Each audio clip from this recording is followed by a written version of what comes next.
Abhishek, congratulations. What a fantastic dream run Pumas had here. The late entrants amongst the big guys, if I may say so, and you guys have come on tops. So what is your success mantra, Abhishek? How has Puma done this?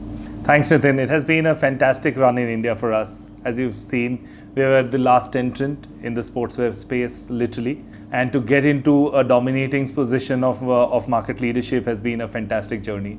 So I think if I take one common thread over the last 10, 12 years, it has been that we've always evolved the way we have operated our business. Initially, it was about setting up great offline stores, great retail stores, creating the consumer connect there. And then once e-commerce happened, we were one of the first brands to actually get into e-commerce. And also our e-commerce model over the years evolved. 5 years back, when Myntra, Flipkart Fashion, and all of them came about, we saw this as a sales channel. And we said, okay, additional opportunity to sell and reach out to the consumers. That was great because we picked on a lot of new consumers in the process where we didn't have stores and there was convenience attached to it. But over the years, we realized that if we need to exercise the way the brand is presented in the e-commerce platforms, which is futuristically very, very important, we need to control some of the elements of the entire ecosystem. And then we started our complete marketplace model where we became a seller. Very early in the day, this is about 3 years back, we became a seller with Ace Turtle being our partner.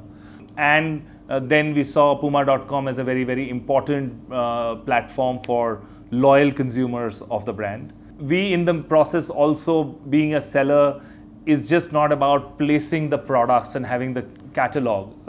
It requires a lot of integration around supply chain, understanding of digital marketing, understanding content, evolution of consumer engagement on these digital platforms.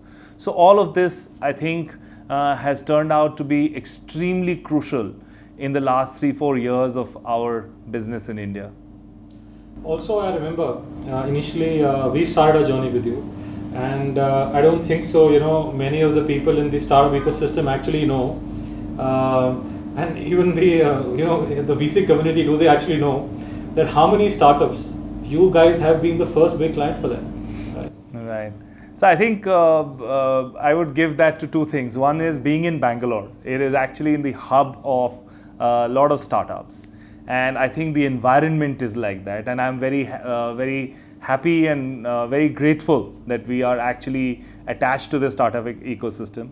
And also I think what we realized, Nitin, I personally realized that if the business has to continuously do new things, it's very important to be in connect with people who are always solving new problems. And that has been the story. There has been, at least we have been the first brand for a lot of startups. We have been the case study in their investor decks in I don't know how many. In our deck as well. So it has as a positive influence, not just for them, also for us, because the startup ecosystems keeps us fresh, keeps us challenging, keeps us thinking about the future and not just looking back. And I think we would like to call ourselves as a brand which has heritage value proposition, great products, but always operates in a completely new age fashion. And I think that's where the startup ecosystem has actually helped us.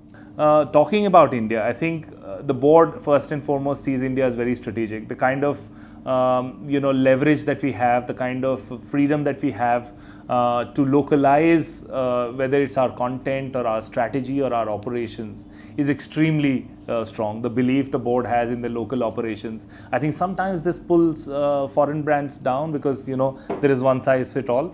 That doesn't work for our company. Contrary, actually. So I think that has a lot of role to play, because when I'm talking about us doing new things, how we have operated e-commerce here, how we look at digital marketing in India, how we signed up with Virat Kohli and created a 1-8 brand, how we are now trying to create an entire omni-channel experience. A lot of this might be very India specific, but I must say that we have the kind of go ahead from the board to look at a completely India-centric strategy. And so if I have to summarize 3 things. So the first thing which you mentioned was that is the innovation. Second thing which you mentioned was localization, whether is it in terms of having the local content, the local distribution, having maybe the local celebrities or influencers who make an impact on the brand. What's the third thing you would say? I would say penchant to follow the consumer, whether it is online or offline, and then creating and mapping the entire journey, a very like a digital brand would do, but also giving that experience online, offline, but following the consumer, acquiring consumers, where consumers can discover us through social media, through our Instagram, through our influencers' Instagram, and then getting into the consideration set, and then letting the consumer decide. A lot of people were in the past from some of our brands around have asked me, what is important for you, online or offline? And I find that question to be something which is very counterintuitive to business, because let consumers decide whether they want to shop from lifestyle, they want to shop from our store on 100 feet road, or they want to shop on Puma.com, or they want to shop on Myntra, right? And it is our opportunity to actually create that environment which ties this entire thing together very, very seamlessly. Interesting. So you're saying think customer, not the channel. Definitely think customer, not the channel. The channel presents with itself various opportunities. And I think we are as much, we're the largest brand in lifestyle. We are the largest brand on Myntra. Our store sales in a lot of markets, we are the number one brand in that street. So, one does not come at the cost of the other. On the contrary, actually. So you're saying that these channels, if you understand the channels well and you play to the strengths, the opportunities, like you said, of those channels, then they have a multiplier effect on the other channels as well. Absolutely. Look, I can think of certain brands which just wanted to come into India saying, I will not do online.